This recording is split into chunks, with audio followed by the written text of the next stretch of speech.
నేనేమంటున్నాను, నేను అది అంటలేను. అంటే సరే ఇప్పుడు వాళ్ళు వచ్చి 2 నెలలు 3 నెలల కంటే పెద్దగా కాలేదు. తర్వాత అందులో ఏమున్నాయి ఏం లేవు సరదాలే ఏవో ఉంటాయి కదా.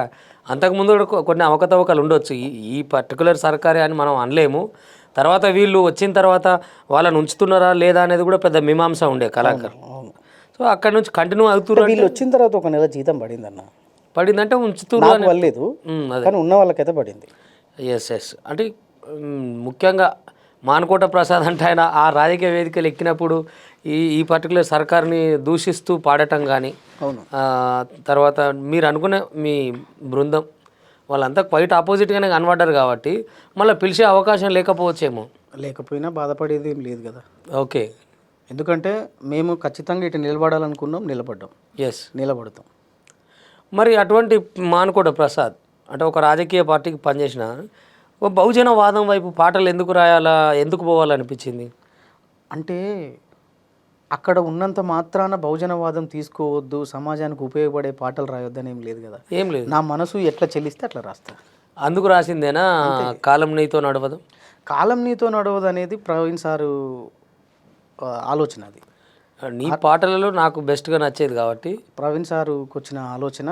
ఎప్పుడైనా కానీ ప్రతి ఇయర్ స్వేరోస్ సంస్థ నుంచి ఒక ఆల్బమ్, స్వేరో స్వరసునామి అని ఒక ఆల్బమ్ చేస్తారు. ఆ ఆల్బంలో ఇదొక పాట, ఒక ఇయర్ వచ్చిన పాట ఆల్బంలో ఈ టైం అనే ఒక సబ్జెక్టు, ఆ సబ్జెక్ట్ మీద నాకు ఆ అవకాశం రావడం, అవును సార్ నన్నే ఎంచుకోవడం, అవును నేనైతేనే నేనే రాయాలి అని పట్టుబట్టడం, నాతో రాయించడం, ఆ పాట హిట్ అవ్వడం, అది అంతే మంచిగా వర్కౌట్ అయింది. వర్కౌట్ అయింది. అండ్ మా కోసం కూడా అంతే గట్టిగా వాడితే ఒకసారి వింటాం. కాలం నీతో నడవదు, నిన్నడిగి ముందుకు సాగదు, సంకల్పం ఒకటే చాలదు, దానికి సమయమే కదరా ఆయుధము, విజయం నేరుగా చేరదు, శ్రమ పడితే దక్కక మానదు, నీ లక్ష్యం చేరే మార్గంలో ప్రతి సెకను విలువని తెలుసుకో, ఉన్నోడివా లేనోడివా ఏ కులం నీదని అడగదు, మంచోడివా చెడ్డోడివా ఏ మతం నీదని అడగదు, ప్రేమ జాలి చూపదు దయదాక్షిణ్యాలే ఉండవు, ప్రేమ జాలి చూపదు దయదాక్షిణ్యాలే ఉండవు, దానికి విలువను ఇస్తే గెలుస్తావు, అది మరిచితే అక్కడే ఆగుతావు, కాలం నీతో నడవదు, నిన్నడిగి ముందుకు సాగదు, సంకల్పం ఒకటే చాలదు, దానికి సమయమే కదరా ఆయుధము. Super super. సమయాన్ని సమయంతో పోలుస్తూ ఈ పాట ఎప్పటికీ ఇన్స్పిరేషనల్ సాంగ్లో ఒకటిలాగా మిగిలిపోతుంది. అవునవును. అండ్ ఈ మధ్య మానుకోట ప్రసాద్ ఎందుకు రైటర్గా సింగర్గా కాకుండా యాక్టర్గా కూడా కొత్త అవతారం ఎత్తిండు? మంచి క్వశ్చన్ ఇది. అంటే కొంతమంది కళాకారులు, కొంతమంది సింగర్లు తయారయ్యాలన్న. అవును. వీళ్ళు ఏం చేస్తారంటే ఓ పాట పాడిస్తాం మనం, ఓకే, పాడతారు, పాడిన తర్వాత ఆ సింగర్కి పేరు వస్తుంది. ఓకే. వీళ్ళు ఎక్కడ ఏ ఇంటర్వ్యూలో కావచ్చు, ఏ వేదిక మీద కావచ్చు, ఆ పాటను వీళ్ళని గుర్తించి, వీళ్ళని పిలిచి, వీళ్ళకి అవార్డులు ఇచ్చి, వీళ్ళని సన్మానం చేసి, వీళ్ళకు డబ్బులు ఇచ్చి, వీళ్ళను అన్నీ చేస్తారు. ఆ వేదిక మీద కనీసం ఈ పాట పలానా రచయిత రాసిండని చెప్పరు. అబ్బా, అది చాలా దారుణం.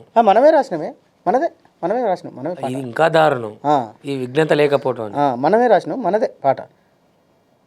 సిగ్గుందా? రాసే అంత సత్తా ఉందా ఫస్ట్ నీకు? అది ఆలోచించాలి. ఊరికే అట్లా వాగొద్దుగా. అట్లా వాగొద్దు కదా. మన పిల్లని మనం అని చెప్పడంలో అర్థం ఉంది, కానీ మంది పిల్లల్ని మనం అని చెప్పడంలో.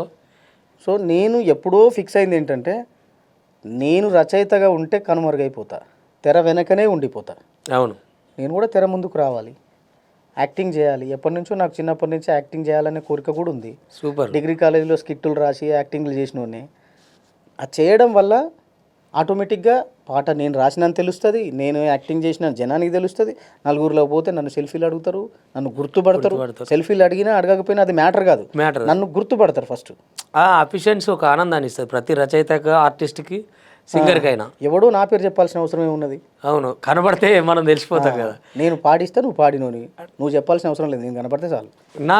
నాకు ముఖ్యంగా నువ్వు లక్ష్మితో కలిసి ఆ తాగుబోతు సాంగ్ పర్టికులర్గా. మళ్ళీ ఇంకోటి ఏంటంటే, నేను ఒక జానర్ ఎంచుకున్నా యాక్టింగ్ చేయడంలో. ఒక ఫోక్లో భార్యాభర్తల కాన్సెప్ట్ మీద ఒక జానర్ ఎంచుకొని నేనే రాస్తా పాటలు. ఓకే. లక్ష్మి నేను, లేదా జాను నేను, ఇంతకుముందు రమ్య నేను, ఇట్లా మా కాంబినేషన్ కొంచెం బాగా వర్కౌట్ అయింది. ఒక సెక్టార్ ఆఫ్ పీపుల్తో ఒక సబ్జెక్టుతో పోతావు. అవును. సో లక్ష్మితో ఉన్న పాట ఒకసారి వాడు.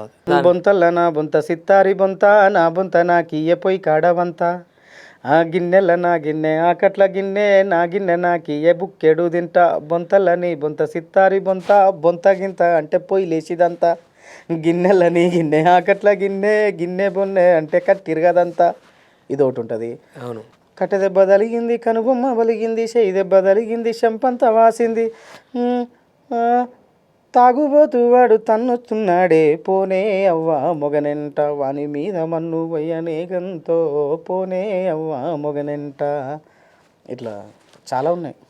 ఈ యాక్టింగ్కి వచ్చినప్పుడు అంటే చిన్నప్పటి నుంచే కొంత ఇది ఉన్నా కూడా ఒక భర్తగా తర్వాత మనకు అవతల భార్యగా ఇస్తున్న అమ్మాయి కూడా అంత టఫ్గా కాంపిటీషన్ ఇస్తున్నప్పుడు ఒక ఛాలెంజ్గానే అనిపిస్తుంది కదా. అవును.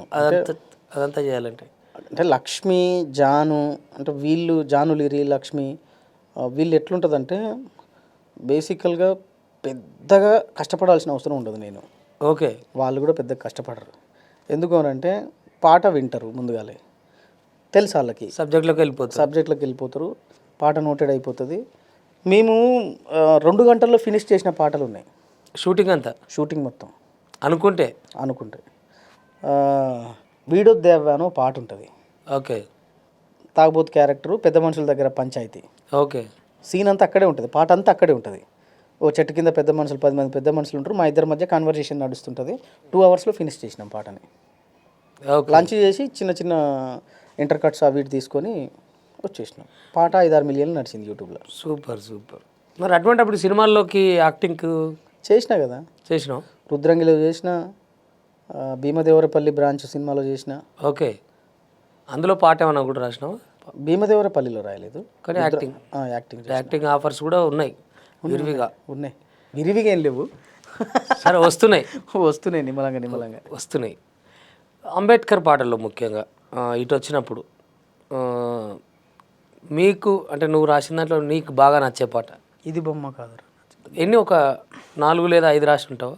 4 పాటలు రాసిన అంబేద్కర్ మీద.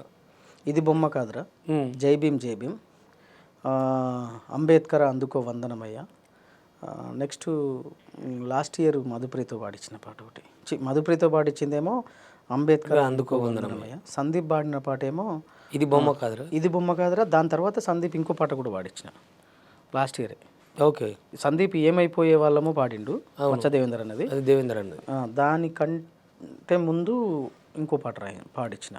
నువ్వే లేని దేశాన మా బతుకులు మారేనా, నువ్వే లేనిదే చీకటి తొలగి వెలుగులు నిండేనా, బతుకే హక్కిచ్చినవు బాబా అంబేద్కరా, అడిగే హక్కిచ్చినవు బాబా అంబేద్కరా, బ్రతుకే హక్కిచ్చినవు బాబా అంబేద్కరా, రాజ్యాంగాన్ని అందించి రాతే మార్చేసినవా, నువ్వే లేని దేశాన మా బతుకులు మారేనా, నువ్వే లేనిదే చీకటి తొలగి వెలుగులు నిండేనా. ఈ పాట సూపర్.